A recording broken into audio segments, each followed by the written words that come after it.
Aberdeen, Proving Ground, Maryland, 12 de mayo de 1942.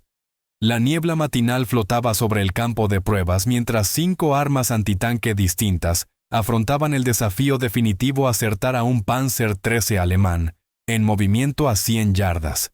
Los riesgos no podían ser mayores.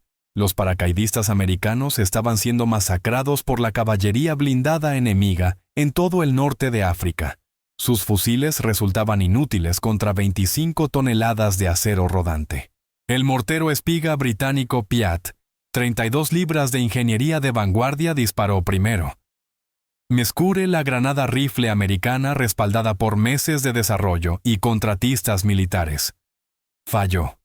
Otros 3 diseños aprobados por los expertos, cada uno representando lo mejor que la sabiduría convencional podía ofrecer. Falló. Entonces, un teniente de 24 años dio un paso adelante con lo que parecía un tubo de desagüe, glorificado. Miras hechas con un gancho de percha gatillo casero, un diseño tan tosco que la Junta de Revisión de Armas lo había calificado de completamente impráctico y demasiado arriesgado para portar. La estúpida idea de Edward O., que todo experto había descartado. 5 cohetes, 5 impactos directos, precisión perfecta con un equipo improvisado que casi no costaba nada fabricar. Al final del día, el general Marshall ordenaría 5,000 unidades. Al término de la guerra, este arma rechazada transformaría a los paracaidistas poco armados en máquinas cazatanques que las tripulaciones de los Panzer alemanes aprendido a temer. Pero primero un joven ingeniero tuvo que demostrar que a veces las ideas más revolucionarias provienen de los lugares más improbables. La sala de guerra del Departamento de Artillería se sentía como una tumba. Aquella primavera de 1942, el coronel Leslie Skinner desplegó los últimos informes de inteligencia sobre su escritorio de caoba, cada página, contando la misma historia brutal. En Libia, el Afrika Korps de Raml estaba atravesando a las fuerzas británicas como una hoz por el trigo. Los asesores americanos integrados en unidades del Commonwealth enviaban informes de campo que leían como relatos de horror. Las matemáticas eran simples y aterradoras. Un Panzer XIII alemán pesaba 25 toneladas y podía mantener 25 mph por terreno desértico. Un paracaidista americano cargado con equipo de combate llevaba 80 libras y podía sprintar a 8 mph si tenía suerte y el terreno era llano. Cuando estas fuerzas chocaban, la física siempre decidía el resultado y la física favorecía a los alemanes. Skinner sacó una fotografía del enfrentamiento en la línea de Gazala. Paracaidistas británicos habían sido lanzados detrás de posiciones alemanas para perturbar las líneas de suministro. La misión fracasó catastróficamente cuando los Panzers de Raml atravesaron sus posiciones defensivas. El rifle antitanque del muchacho, 39 libras de precisión de la ingeniería británica, demostró ser totalmente inútil. Sus proyectiles calibre .55 rebotaban en la coraza alemana como guijarros arrojados a un acorazado. De 240 paracaidistas lanzados, solo 37 regresaron a las líneas aliadas. Las paredes de la oficina de Skinner mostraban tablas de producción que no ofrecían consuelo. Las fábricas alemanas producían tanques más rápido de lo que las plantas americanas podían igualar. El Wehrmacht había aprendido la guerra de armas combinadas en Polonia y Francia, perfeccionando la coordinación de blindados, infantería y apoyo aéreo. Mientras tanto, las fuerzas americanas aún confiaban en tácticas y equipos de la Primera Guerra Mundial, que habían quedado obsoletos hacía 20 años. Pero sobre el escritorio de Skinner, había algo que ofrecía esperanza si alguien podía descubrir cómo entregarlo eficazmente. La granada de carga hueca M10 representaba un avance en la tecnología antiblindaje. El diseño de carga hueca del inventor suizo Henry Mohalp podía concentrar una explosión en un estrecho chorro de cobre fundido, capaz de perforar 50 milímetros de acero homogéneo. Las pruebas de laboratorio demostraron que la ojiva podía penetrar cualquier tanque alemán en producción en ese momento. El problema de la entrega, sin embargo, parecía insuperable. Con 3,5 libras la M10 era demasiado pesada para arrojarla con precisión. Las versiones lanzadas desde fusil destruían las armas utilizadas para dispararlas. El único método práctico de empleo exigía que la infantería se acercara a distancia de alcance de brazo de los tanques enemigos, una misión suicida que ningún comandante ordenaría. El teniente Edward Hull llegó a la oficina de Skinner una mañana de martes, recién salido del programa de ingeniería mecánica de Lehigh University, y esforzándose por no parecer abrumado por su primera gran tarea. A los 24 años poseía ese tipo de persistencia metódica que los profesores de ingeniería valoraban, aunque los burócratas militares a menudo encontraban irritante. Su costumbre de esbozar soluciones mecánicas en cualquier superficie disponible ya le había valido miradas de desaprobación por parte del personal senior. Skinner le entregó las especificaciones de la M10 y una pila de propuestas fallidas de lanzamiento. Lo que necesitamos, explicó el coronel, es una forma de colocar esta ojiva sobre la coraza alemana desde 300 yardas sin matar a nuestra propia gente en el proceso. Cada solución que hemos probado o carece del alcance suficiente, o crea un riesgo inaceptable para el operador. Hall pasó 2 semanas atacando el problema desde todos los ángulos concebibles. Las versiones lanzadas desde fusil generaban demasiado retroceso destrozando culatas y dislocando hombros. Las variantes entregadas por mortero resultaban terriblemente inexactas más allá de los 50 yardas. Las catapultas accionadas por muelle parecían absurdas y funcionaban peor de lo que aparentaban. Cada solución potencial creaba nuevas complicaciones que parecían multiplicarse exponencialmente. El avance llegó durante una visita rutinaria al Indian Head Naval Proving Ground en Maryland. Al pasar junto al área de eliminación de equipo Hall, divisó un tubo de mortero de 60 milímetros descartado 5 pies de tubo de acero, con exactamente el diámetro interior necesario para acomodar la granada M10. La inspiración le golpeó con claridad cristalina. Los lanzadores de cohetes tradicionales fracasaban porque intentaban contener todo el proceso de combustión dentro de mecanismos complejos. Pero ¿qué pasaría si el motor del cohete se consumiera por completo antes de que el proyectil abandonara el tubo de lanzamiento? El operador estaría protegido por el propio tubo, eliminando los peligros de la retropresión. El cohete saldría con suficiente velocidad para mantener la precisión a largo alcance. Trabajando en un taller de máquinas prestado Hule, soldó una empuñadura tipo pistola y un disparador eléctrico sencillo al tubo de mortero.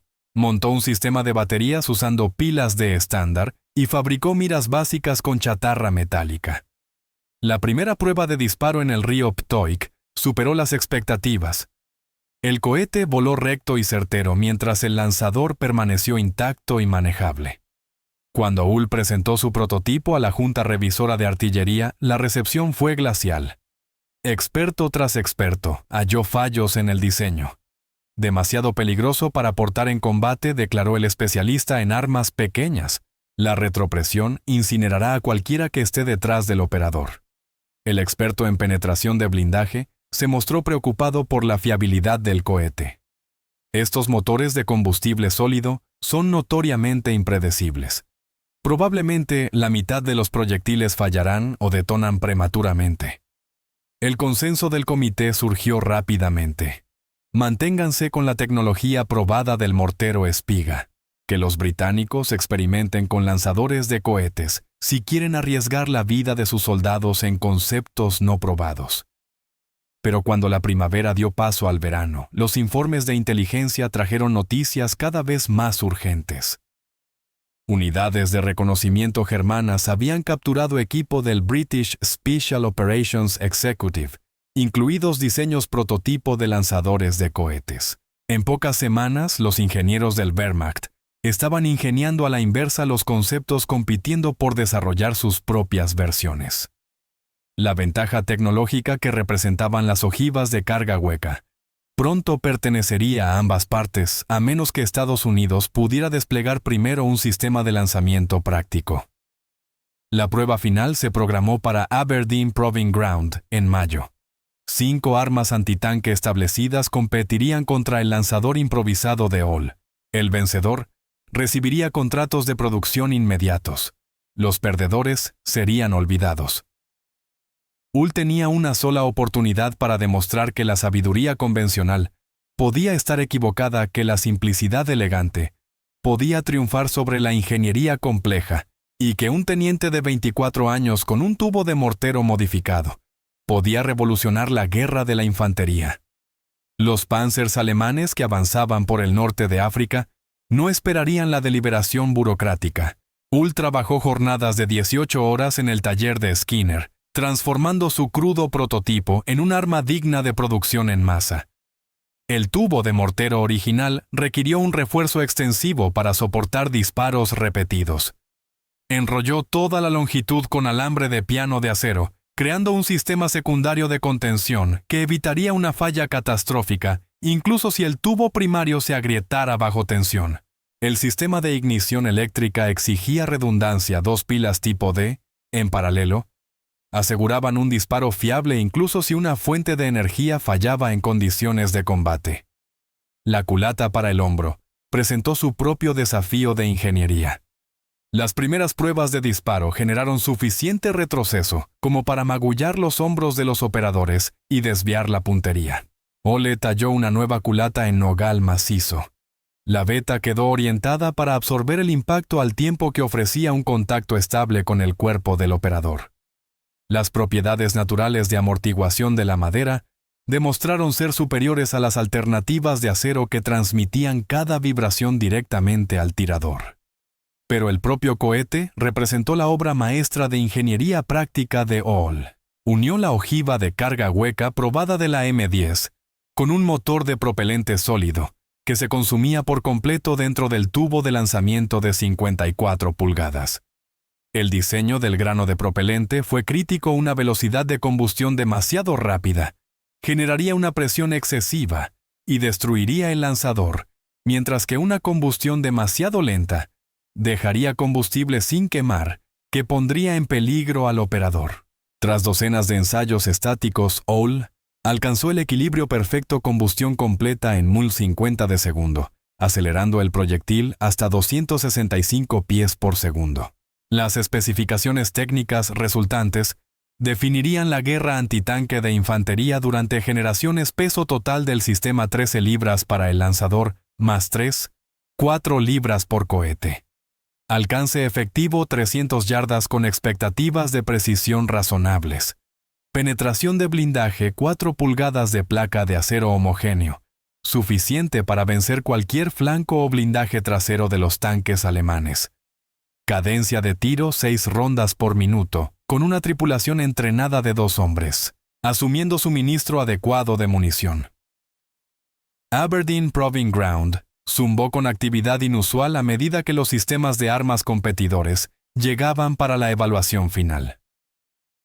El mortero espiga británico Pat venía con un pedigrí impresionante: desarrollo por el Special Operations Executive, pruebas de campo por comandos y el aval de los asesores técnicos de Churchill.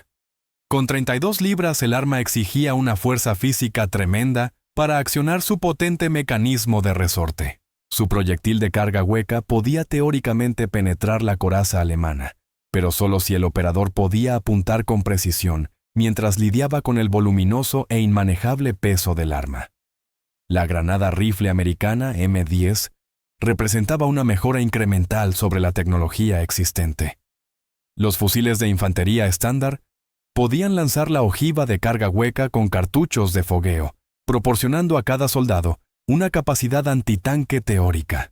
Pero los informes de combate desde África del Norte revelaron debilidades fatales: alcance insuficiente, mala precisión y problemas de fiabilidad de la ojiva que dejaban a la infantería desprotegida cuando más necesitaba protección.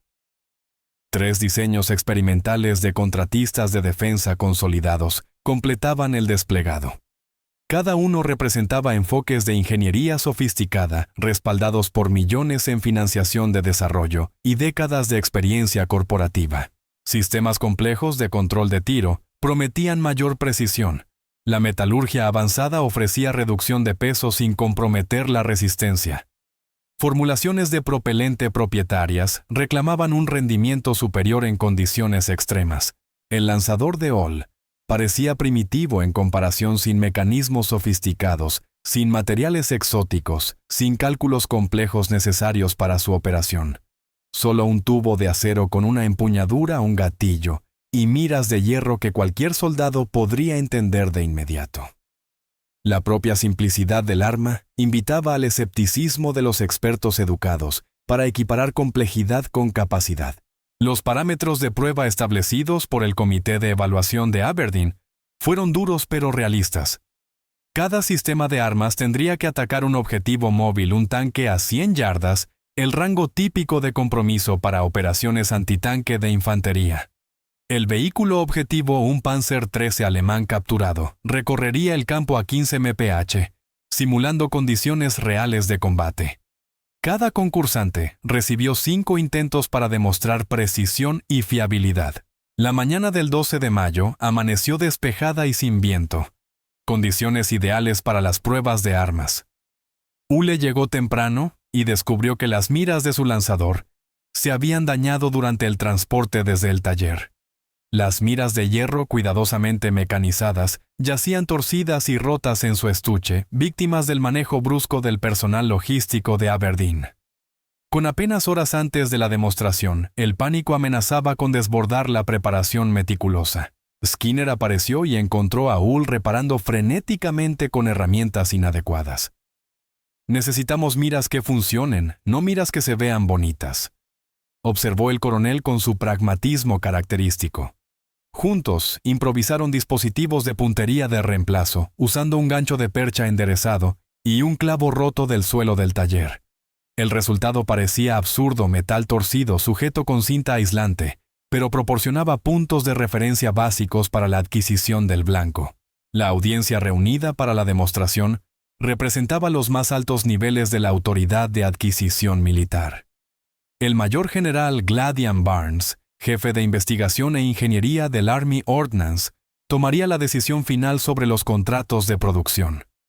Representantes de los servicios de inteligencia británicos observaban en silencio, evaluando las capacidades tecnológicas estadounidenses mientras protegían sus propios secretos de desarrollo.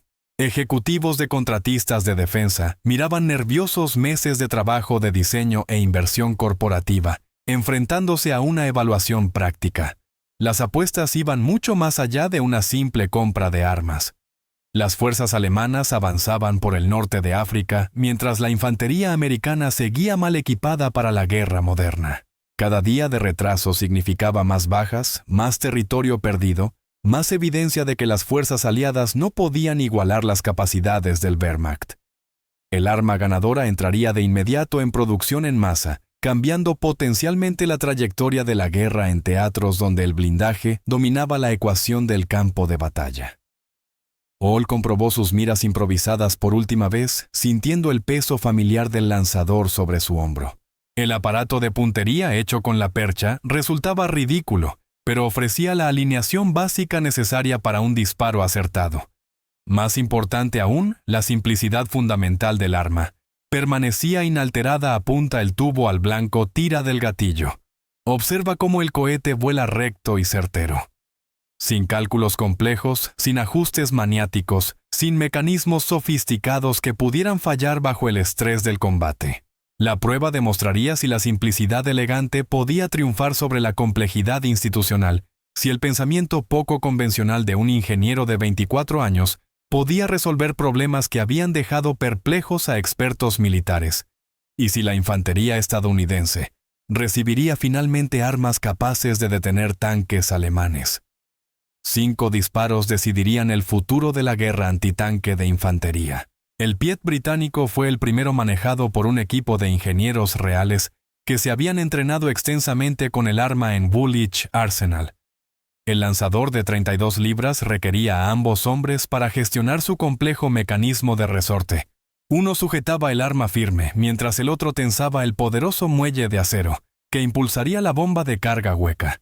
El Panzer 13 capturado comenzó su recorrido por el campo exactamente a 15 mph. Su patrón de camuflaje gris distintivo claramente visible contra el paisaje de Maryland.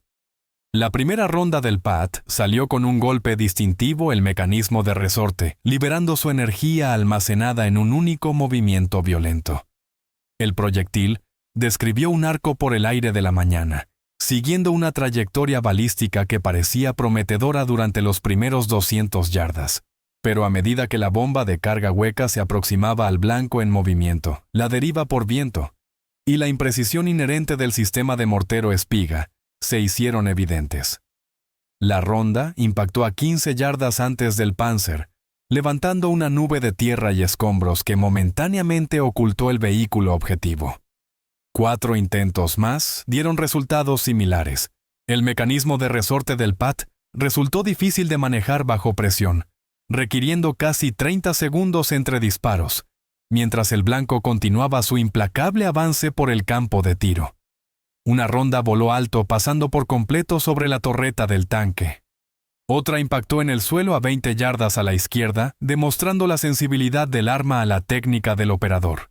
Los 2 últimos disparos se acercaron más, pero aún fallaron por márgenes que habrían resultado fatales en combate real. El equipo americano de granadas rifle avanzó con profesionalismo y confianza. Sus M1 Garand, equipados con adaptadores especiales de lanzamiento y cartuchos de fogueo, ofrecían ventajas teóricas. Cualquier fusilero podía convertirse en artillero antitanque, y la plataforma de arma conocida exigía entrenamiento adicional mínimo. El líder del equipo, un sargento veterano de la Escuela de Infantería de Fort Benning, había supervisado personalmente cientos de ejercicios de adiestramiento con la ojiva M10. El primer disparo se lanzó limpiamente. El cartucho de fogueo proporcionó la propulsión adecuada para enviar la granada de carga hueca hacia el blanco en movimiento. Pero las limitaciones fundamentales de los sistemas lanzados desde fusil se hicieron evidentes de inmediato. Las propiedades balísticas de las granadas no eran adecuadas para un compromiso preciso a larga distancia. Tras una trayectoria de vuelo impredecible que desafiaba la puntería exacta, la ronda impactó corta y a la izquierda del objetivo, detonando su ojiva de carga hueca de forma inofensiva en la arena. Los intentos posteriores revelaron problemas adicionales. La culata del fusil se agrietó bajo el estrés de los lanzamientos repetidos. Su construcción en madera resultó inadecuada para las fuerzas generadas por el proyectil pesado. El hombro del sargento mostró moretones visibles tras 3 disparos, lo que afectó su capacidad para mantener una puntería estable. Las 2 últimas granadas aterrizaron más cerca del objetivo, pero aún fuera del radio letal necesario para una penetración eficaz del blindaje. Los 3 diseños experimentales de los contratistas de defensa establecidos ofrecieron resultados igualmente decepcionantes. Cada arma demostró ingeniería sofisticada y atención cuidadosa a los requisitos teóricos, pero ninguna pudo impactar de forma consistente un blanco en movimiento bajo condiciones realistas. Los complejos sistemas de puntería se mostraron frágiles y difíciles de operar bajo presión. Los materiales avanzados no cumplieron las mejoras de rendimiento prometidas. Las tecnologías propietarias que funcionaban a la perfección en laboratorio lucharon contra el caos e imprevisibilidad de las pruebas reales de armas. Al mediodía, la hoja de resultados era devastadora: armas antitanque establecidas 0. Panzer III, en movimiento 5. Todos los sistemas aprobados por expertos habían fallado en demostrar la capacidad básica requerida para las operaciones antitanque de infantería. Los funcionarios presentes comenzaron a murmurar entre ellos, discutiendo las implicaciones de que las fuerzas estadounidenses entrasen en combate sin armas eficaces para derrotar blindados. El general Barnes pidió un receso para almorzar, pero su expresión sugería que el apetito era lo último en su mente. Representantes de la inteligencia británica se reunieron en una conferencia silenciosa sin duda, redactando informes que llegarían a Londres en cuestión de horas. Ejecutivos de contratistas de defensa se mostraban cada vez más incómodos al ver sus sistemas sofisticados yacer inertes en el campo, derrotados por el simple desafío de acertar a un objetivo en movimiento. Ule pasó el descanso revisando su lanzador improvisado por última vez. Las miras hechas con la percha parecían aún más ridículas a la luz del día, su metal torcido, contrastando fuertemente con las ópticas de precisión que habían fallado durante toda la mañana. pero la mecánica fundamental del arma seguía siendo sólida. El tubo de acero estaba debidamente reforzado, el sistema eléctrico mostraba plena carga de baterías, y los motores cohete habían sido cuidadosamente inspeccionados en busca de defectos. Cuando el general Barnes llamó para la demostración final, Hull avanzó hasta la línea de disparo con tranquila confianza. El peso familiar del lanzador se acomodó naturalmente sobre su hombro, su punto de equilibrio perfectamente posicionado para un disparo estable. Las miras improvisadas ofrecían puntos de referencia básicos que se alineaban de forma intuitiva con sus instintos naturales de apuntado.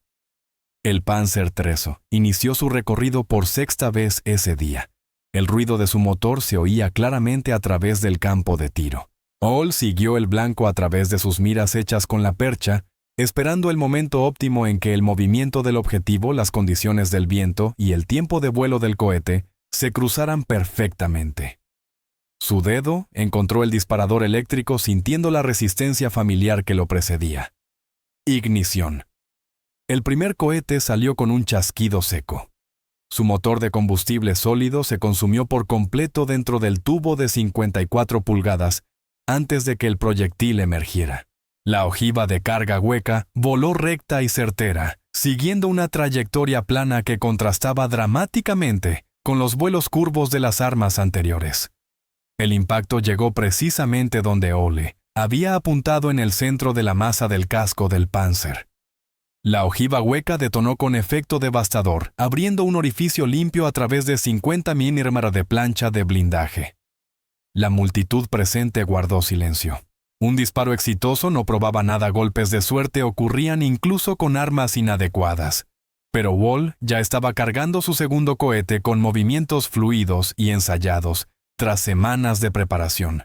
El Panzer siguió su recorrido mecánico presentando un nuevo ángulo a medida que cruzaba el campo. El segundo disparo alcanzó la torreta con idéntica precisión, penetrando blindaje que en combate real habría protegido el compartimento de la tripulación. El tercer cohete impactó exactamente donde se había apuntado. El cuarto dio en el blanco con certeza matemática. El quinto y último tiro golpeó en el centro de la masa, completando una demostración perfecta de precisión, que no dejaba lugar a dudas ni a interpretaciones. La hoja de resultados ahora decía: lanzador cohete improvisado de Hull, 5 impactos Panzer III en movimiento cero.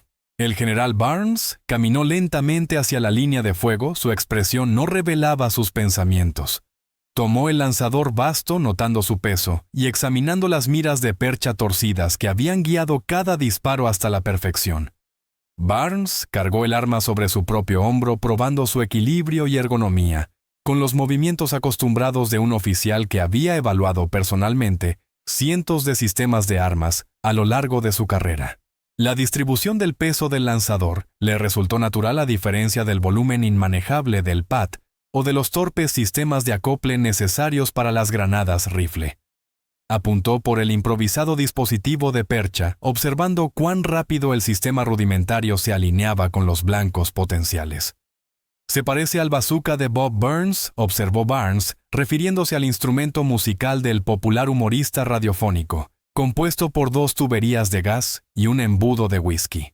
La comparación arrancó risas entre los presentes, pero el tono del general no fue burlón. El apodo capturaba algo esencial de la honesta simplicidad del arma, una herramienta diseñada para la función más que para la apariencia. Barnes cargó un cohete y disparó varias rondas a blancos estacionarios colocados en el campo.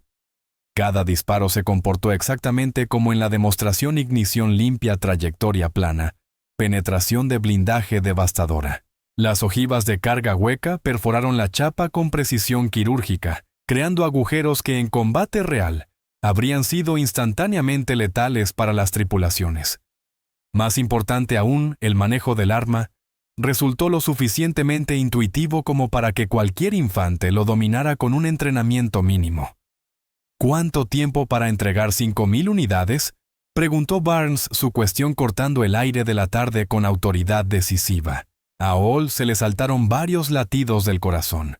La transición de la demostración exitosa a la orden de producción en masa fue tan rápida que su mente luchó por asimilar las implicaciones. Señor, logró decir sin estar seguro de haber oído bien. General Electric obtendrá el contrato de producción, continuó Barnes su decisión ya tomada. 30 días hasta la primera entrega. Lo designaremos como lanzador cohete de 2,36 pulgadas M1, pero todos los soldados en el frente lo llamarán Bazooka. La fábrica Bridgeport de General Electric se convirtió en un campo de batalla de urgencia industrial, como ningún otro que la compañía hubiera experimentado desde la Gran Guerra. Ingenieros que habían pasado sus carreras diseñando generadores eléctricos y electrodomésticos, de repente se encontraron produciendo en masa armas antitanque para una guerra global. La transición del prototipo a la línea de producción sacó a la luz problemas que las pruebas de laboratorio nunca habían anticipado. El control de calidad emergió como la pesadilla principal. Los primeros modelos de producción sufrieron fallas catastróficas que habrían sido letales en condiciones de combate. Los tubos de acero procedentes de distintos suministradores mostraron propiedades metalúrgicas variables. Algunos lotes resultaron inadecuados para las tensiones de disparos repetidos de cohetes. Los sistemas de ignición eléctrica fallaban con alarmante frecuencia, dejando a los soldados con armas que no podían disparar cuando los tanques alemanes se acercaban a sus posiciones. El cohete M6 demostró ser aún más problemático que el propio lanzador. Los granos de propelente de combustible sólido se agrietaban durante el transporte, creando patrones de combustión impredecibles que desviaban los proyectiles fuera de la trayectoria. La humedad provocaba la corrosión de los contactos eléctricos, impidiendo una ignición fiable, incluso cuando el lanzador funcionaba correctamente. Las variaciones de temperatura de almacenamiento afectaban a las ojivas de carga hueca, provocando en ocasiones detonaciones prematuras que mataban a los operadores en lugar de a los tanques enemigos. Para octubre de 1942, los informes de campo desde el norte de África dibujaban un panorama devastador sobre el rendimiento del bazooka en combate. Las fuerzas americanas habían recibido un entrenamiento mínimo sobre aquel arma revolucionaria, tratándola como un equipo más en lugar de como un sistema que exigía pericia especializada. Los cohetes M6 resultaron tan poco fiables en condiciones desérticas que la probabilidad de impacto preciso cayó a menos del 20% incluso contra objetivos estacionarios.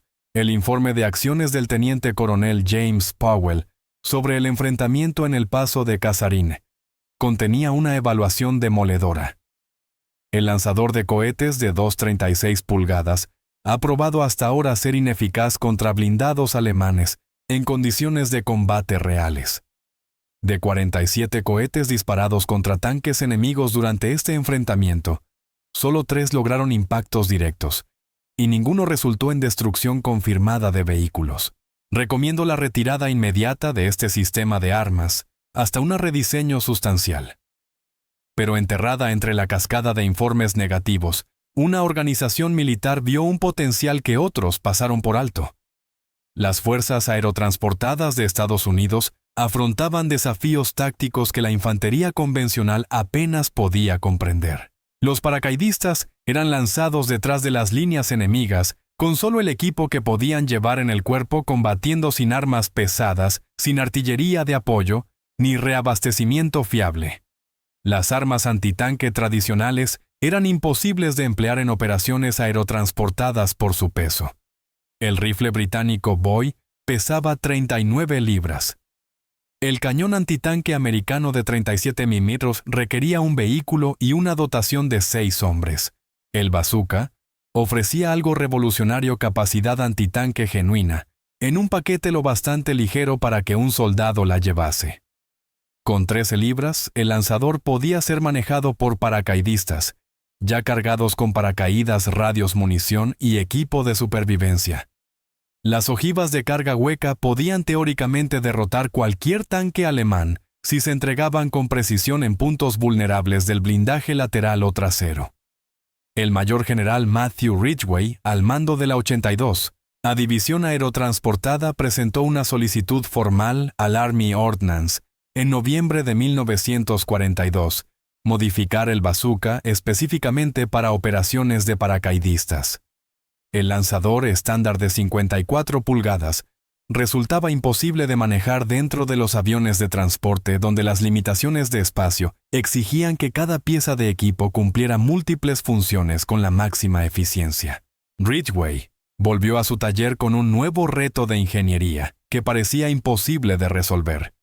Los paracaidistas necesitaban la capacidad antitanque del bazooka, pero también requerían un arma que pudiera transportarse durante la inserción aérea sin enredar las líneas del paracaídas ni crear protuberancias peligrosas que pudieran engancharse en las estructuras de la aeronave.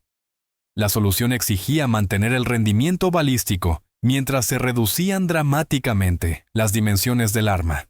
El avance llegó gracias a la elegancia de la simplicidad mecánica. Hall diseñó el bazooka aerotransportado M9 para separarse en dos secciones de 31 pulgadas unidas por un acoplamiento roscado. Los paracaidistas podían llevar los componentes del arma sujetos al cuerpo durante el salto y luego ensamblar el lanzador completo en menos de 30 segundos tras el aterrizaje. El sistema de desmontaje añadía un peso mínimo y resolvía el problema fundamental de la portabilidad, pero Hall llevó las mejoras mucho más allá de meras modificaciones improvisadas de campo. El M9 presentaba un tubo ensamblado más largo, 61 pulgadas frente a las 54 originales, lo que proporcionaba mayor precisión gracias a una aceleración del cohete más prolongada. Un nuevo sistema de ignición magneto eliminó las fallas de baterías que habían plagado los primeros modelos de producción. Componentes metálicos reemplazaron las piezas de madera reduciendo peso y mejorando la durabilidad en condiciones extremas. Lo más importante, el nuevo cohete M6A3 incorporó las lecciones aprendidas de experiencias de combate desastrosas. El diseño mejorado de la ojiva presentaba una nariz rompedora que potenciaba la eficacia de la carga hueca, aumentando la penetración de blindaje de 3 a 4 pulgadas de acero homogéneo.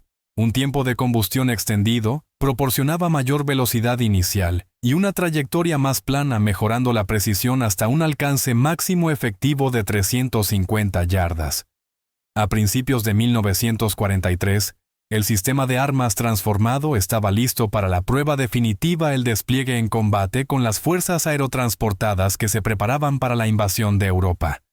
La oscuridad previa al amanecer del 6 de junio de 1944 llevó el zumbido de 2,000 aviones de transporte cruzando el Canal de la Mancha hacia la Francia ocupada. Dentro de los fuselajes estrechos de los C-47 Skytrain, 20.000 paracaidistas estadounidenses realizaron las comprobaciones finales del equipo antes del mayor asalto aerotransportado de la historia militar. Sujetos al cuerpo junto a paracaídas, munición y equipo de supervivencia, los bazookas M9 representaban una revolución táctica que los comandantes alemanes no podían haber previsto. El sargento de personal Mike Ranney del 2º Batallón del 506 o Regimiento de Infantería Paracaidista sintió el peso familiar de los componentes desmontados de su bazooka, presionando contra las costillas, cuando su avión se aproximaba a la zona de lanzamiento A, cerca de St. Mary Glee. Las dos secciones de 31 pulgadas se habían vuelto tan familiares como su fusil, tras meses de entrenamiento en Inglaterra.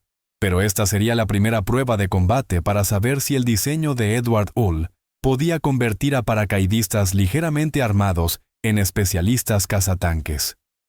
El salto dispersó a las fuerzas americanas por el campo normando en un patrón que desafiaba la planificación cuidadosa. Vientos fuertes, fuego antiaéreo y la inexperiencia de algunos pilotos depositaron paracaidistas a millas de las zonas previstas de caída, creando pequeños grupos de soldados aislados que se encontraban muy detrás de las líneas defensivas alemanas. Para la infantería convencional, esa dispersión habría sido catastrófica. Para las fuerzas aerotransportadas equipadas con armas antitanque portátiles, creó oportunidades que los defensores alemanes nunca habían afrontado. Ranney aterrizó en un campo inundado a 2 millas al este de su zona prevista y montó su bazooka de inmediato, mientras voces alemanas resonaban en la oscuridad.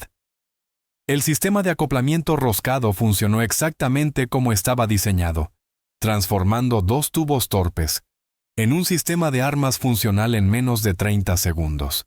A su alrededor, otros paracaidistas realizaron el mismo ritual, formando pequeños equipos capaces de enfrentarse al blindaje alemán sin el apoyo de armas pesadas de las fuerzas convencionales. La primera gran prueba llegó al amanecer cerca de St. Mary Glee, donde las reservas alemanas habían organizado un contraataque destinado a alcanzar las playas de invasión antes de que las fuerzas aliadas pudieran establecer cabezas de playa permanentes. 3 carros medianos, Panzer IV, apoyados por infantería y semiorugas, avanzaban por la carretera principal hacia las posiciones ocupadas por elementos dispersos de la 80 Smith-Dona División Aerotransportada. Bajo la doctrina anterior a la guerra, los paracaidistas ligeramente armados habrían estado indefensos ante una fuerza así, obligados a retirarse o enfrentarse a la aniquilación. En cambio, el sargento Rani y el soldado de primera clase Walter Gordon se colocaron en una zanja de drenaje a 30 yardas de la carretera con su bazooka cargado con un cohete M6A3, apuntando al tanque alemán de vanguardia. El diseño mejorado de la ojiva prometía una penetración de 4 pulgadas de blindaje suficiente para perforar los 50 milímetros del lateral del Panzer IV, si se impactaba en el ángulo correcto. El tanque líder pasó junto a su posición a 15 mph, presentando un blanco lateral perfecto, una oportunidad que habría sido imposible con las armas antitanque tradicionales. Rani accionó el sistema de ignición magneto, enviando el cohete en una trayectoria plana, que golpeó el casco del Panzer justo detrás del piñón de tracción. La carga hueca detonó con un efecto devastador, perforando el blindaje e incendiando la munición almacenada en el compartimiento de combate. El tanque se detuvo de inmediato con humo saliendo por las escotillas, mientras los tripulantes supervivientes abandonaban el vehículo en llamas. El segundo Panzer IV, intentando maniobrar alrededor de su líder inutilizado, expuso su vulnerable blindaje trasero a otro equipo de bazooka, apostado en un huerto a 50 yardas de la carretera. El disparo del soldado James Alley impactó en el compartimiento del motor, deshabilitando la planta motriz y dejando el tanque inmovilizado en medio de la carretera. El tercer tanque alemán, al reconocer que la zona estaba infestada de armas antitanque, dio marcha atrás y se retiró hacia posiciones defensivas más cerca de la costa. En menos de 3 horas desde el aterrizaje, los paracaidistas estadounidenses habían demostrado una capacidad que alteró fundamentalmente el equilibrio táctico en Normandía. El blindaje alemán, antes inmune a los ataques de infantería, ahora enfrentaba amenazas letales de soldados, que podían aparecer en cualquier lugar detrás de las líneas. El impacto psicológico resultó tan importante como la destrucción física. Las tripulaciones de tanques alemanes comenzaron a acercarse a cualquier zona donde pudiera haber paracaidistas con extrema cautela. La transformación se extendió mucho más allá de los combates individuales. Cerca de Carentan, un solo equipo de bazooka, al mando del teniente Richard Winters, inutilizó 3 tanques alemanes en 10 minutos, desbaratando un contraataque blindado que amenazaba con cortar la calzada que conectaba Utah Beach con los objetivos interiores. En Chef DuPont, paracaidistas usaron bazookas para destruir 2 cañones de asalto Sturmgeschütz III, que dominaban los accesos a un puente estratégico. La revolución táctica se hizo evidente en los informes alemanes capturados durante operaciones posteriores. Los comandantes del Wehrmacht señalaban con alarma que las fuerzas aerotransportadas estadounidenses ya no se comportaban como infantería ligera tradicional, que se retiraba ante los tanques. En cambio, los paracaidistas cazaban activamente blindados alemanes, aprovechando su movilidad superior y su conocimiento del terreno local, para ejecutar emboscadas devastadoras contra fuerzas mecanizadas. A finales de junio, el análisis estadístico reveló el alcance de la transformación. Las divisiones aerotransportadas estadounidenses en Normandía habían destruido o inutilizado 47 vehículos blindados alemanes con bazucas, en comparación con 0 tanques eliminados por paracaidistas en campañas anteriores. Fonásimo. La efectividad en combate del arma superó todas las predicciones de laboratorio: 70% de probabilidad de impacto contra blancos estacionarios y 45% contra blindados en movimiento, a menos de 100 yardas. El cohete M6A3 demostró ser capaz de penetrar el blindaje lateral o trasero de cualquier tanque alemán, incluido el formidable Tiger Pym, cuya protección frontal seguía siendo impenetrable al ataque de un bazooka. Más importante aún, el efecto psicológico del arma se extendió mucho más allá de su capacidad destructiva real. Las tripulaciones de Panzer, antes seguras de su superioridad tecnológica sobre la infantería aliada, ahora abordaban cada enfrentamiento con la conciencia de que la muerte podía venir de soldados invisibles. La asignación estándar de 4 bazucas por compañía aerotransportada y 6 por compañía de planeadores otorgó a los paracaidistas estadounidenses un poder antitanque equivalente al de un pelotón de cañones anticarro convencional, manteniendo al mismo tiempo la movilidad y flexibilidad táctica que definían las operaciones aerotransportadas. Los comandantes alemanes entrenados para explotar la impotencia tradicional de la infantería ligera frente al blindaje se encontraron frente a un enemigo que había eliminado su principal ventaja táctica. Pero incluso cuando el bazooka demostraba su valía en los campos de batalla de Normandía, los informes de inteligencia trajeron noticias inquietantes desde el frente oriental. Ingenieros alemanes trabajando con armas estadounidenses capturadas habían desarrollado su propio cohete antitanque de hombro, el Panzerschreck, con una ojiva de 88 mm capaz de penetrar 6 pulgadas de blindaje. El alumno se estaba convirtiendo rápidamente en maestro, amenazando con volver la innovación de Edward Hull contra las fuerzas que estaba destinada a proteger. La carrera entre capacidad ofensiva y contramedidas defensivas, entre la inventiva americana y la excelencia ingenieril alemana, entraba en una fase nueva y potencialmente decisiva que determinaría si el bazooka seguiría siendo una ventaja revolucionaria o se convertiría en otra arma obsoleta en la interminable espiral tecnológica de la guerra.